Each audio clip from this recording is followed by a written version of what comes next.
व्याख्याता ने विद्युत के संबंध में हमको एक भाषण दिया। उन्होंने कहा, अब मैं विद्युत के प्रभावों के संबंध में तुम्हें एक व्यावहारिक प्रदर्शन दूंगा, एक हानि रहित प्रदर्शन। उन्होंने मुझे 2 तार दिए और कहा, इन्हें पकड़ो, इन्हें कसकर पकड़े रहो। मैंने सोचा कि वह मुझे अपने प्रदर्शन में मदद करने के लिए कह रहे हैं। वह ऐसा था और इसलिए मैंने तारों को पकड़ा। यद्यपि मैं थोड़ा विचलित था क्योंकि उनके प्रभामंडल ने मुझे बताया कि यह कुछ कपट करने की जैसी रचना कर रहे हैं। मैंने सोचा शायद ठीक हो, मैं ही उन्हें गलत सोच रहा हूँ। कैसे भी वे एक अच्छे आदमी नहीं थे। वे मुड़े और अपने प्रदर्शन मेज की ओर मुझसे दूर की ओर चले। वहां उन्होंने एक बटन को दबाया। मैंने प्रकाश को तार में आते हुए देखा और मैंने देखा कि व्याख्याता का प्रभामंडल आश्चर्य के साथ धोखा दे रहा है। वे अति तीव्रता के साथ अचंभित होते हुए दिखाई दिए। और कसकर पकड़ो, उन्होंने कहा। मैंने ऐसा किया। मैंने तारों को कसकर पकड़ा, निचोड़ दिया। व्याख्याता ने मेरी ओर देखा और अपनी आंखों को मला। वे भौचक्के रह गए थे, जो हर एक को, लगभग किसी को भी जो प्रभामंडल को देखने की योग्यता रखता हो, उसे भी दिखाई पड़ रहा था। यह स्पष्ट था कि इन व्याख्याता को भी इससे पहले इस प्रकार का अचंभा नहीं हुआ था। दूसरे विद्यार्थी आश्चर्य से खुले हुए मुंह से उनके मुंह की ओर ताकते रहे। वे नहीं समझ सके कि ये सब किस संबंध में था। उन्हें इस बात का कोई अनुमान नहीं था कि इसका आशय क्या था। शीघ्र ही बटन को बंद करने के बाद व्याख्याता वापस मेरी तरफ आए और उन्होंने मुझसे दोनों तार वापस लिए। उन्होंने कहा, यहाँ कुछ गड़बड़ है, शायद तार जुड़े नहीं हैं। उन्होंने दोनों तार अपने हाथ में ले लिए और हाथ में लिए हुए अपने मेज की ओर चले। एक तार उनके बाएं हाथ में था और दूसरा उनके दाएं हाथ में। दोनों तारों को हाथ में लिए हुए उन्होंने आगे बढ़कर अपनी एक उंगली से बटन को चालू किया। तब एक तीखी, एक प्रकार की भवक जैसी फूटी, बटन बंद करो, ये मुझे मारे डाल रहा है।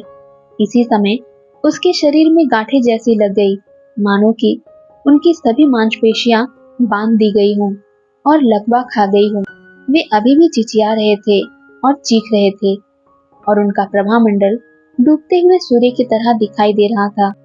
कैसे बहुत मजेदार, मैंने सोचा। मैंने अभी तक ऐसी कोई इतनी सुंदर चीज जैसी इस आदमी के प्रभामंडल में थी नहीं देखी है। व्याख्याता की लगातार निकलती हुई चीखें दूसरे लोगों को जल्दी कमरे में ले आई। एक आदमी ने इसका जायजा लिया और मेज की ओर दौड़ा और बिजली के बटन को बंद किया। बेचारा गरीब व्याख्याता कांपता हुआ और पसीने से लथपथ हुआ फर्श पर गिर गया। उसकी नजर में एक बेचारगी थी। उसके चेहरे पर पीला हरा सा रंग छा गया था। अंत में वह मेज के किनारे को पकड़ता हुआ खड़ा हुआ। तुमने मेरे साथ ऐसा क्या किया? मैंने जवाब दिया, मैंने कुछ नहीं किया। आपने मुझे ये तार पकड़ने के लिए कहा था और मैंने पकड़े। तब आपने मुझसे वापस ले लिया और ऐसा लगा कि मानो आप मरने वाले हैं। उसने कहा, मैं इसे नहीं समझ सकता। मैंने उत्तर दिया, आप क्या नहीं समझ सकते? मैंने उन चीजों को पकड़ा जिसके बारे में आप कह रहे थे। उन्होंने मेरी ओर देखा। क्या वास्तव में तुम्हें कुछ नहीं महसूस हुआ? मैंने कहा, मैंने एक हल्की सी सुखद गर्मी महसूस की और उसके अलावा कुछ नहीं। मैं क्यों महसूस करूंगा? दूसरे व्याख्याता ने, जिसने करंट के बटन को बंद किया था, उसने कहा, क्या तुम इसे दोबारा फिर कोशिश करके दिखाओगे? मैंने कहा, वास्तव में मैं करूंगा। जितनी बार आप चाहेंगे उतनी बार करूंगा। इसलिए उन्होंने तार मुझे दे दिए। उन्होंने कहा, अब मैं बटन चालू करने जा रहा हूँ, मुझे बताओ क्या हो रहा है। उन्होंने बटन दबाया और मैंने कहा, ये एक मजेदार हल्की सी गर्मी है। इस विषय में चिंता करने की कोई बात नहीं। ये ठीक वैसा ही है मानो कि मैं अपने हाथों को आग के काफी समीप रखे हुए हूँ। उन्होंने कहा, इसे कसकर पकड़ो और मैंने वैसा ही किया। मैंने वास्तव में कसकर पकड़ा जब तक कि मांसपेशियां मेरे हाथ के पीछे की तरफ खींचकर खड़ी नहीं हो गई। उन और पहले वाले व्याख्याता ने एक दूसरे की ओर देखा और धारा का प्रवाह बंद कर दिया।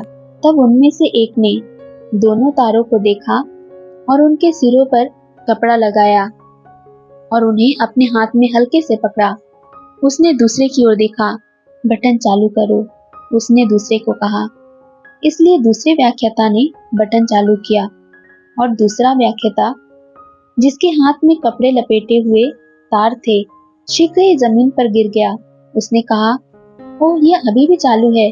उसने कपड़े से ढके हुए दोनों तारों को फिर से छूकर देखा। उसमें अभी भी नीले रंग की दृश्यपूर्ण आभा थी और तभी तार के सिरों से पिघलते हुए धातु का एक टुकड़ा उछल कर गिरा। अब तुमने फ्यूज उड़ा दिए हैं, एक ने कहा, और वह कहीं दूसरी जगह कुछ मरम्मत करने के लिए चला गया।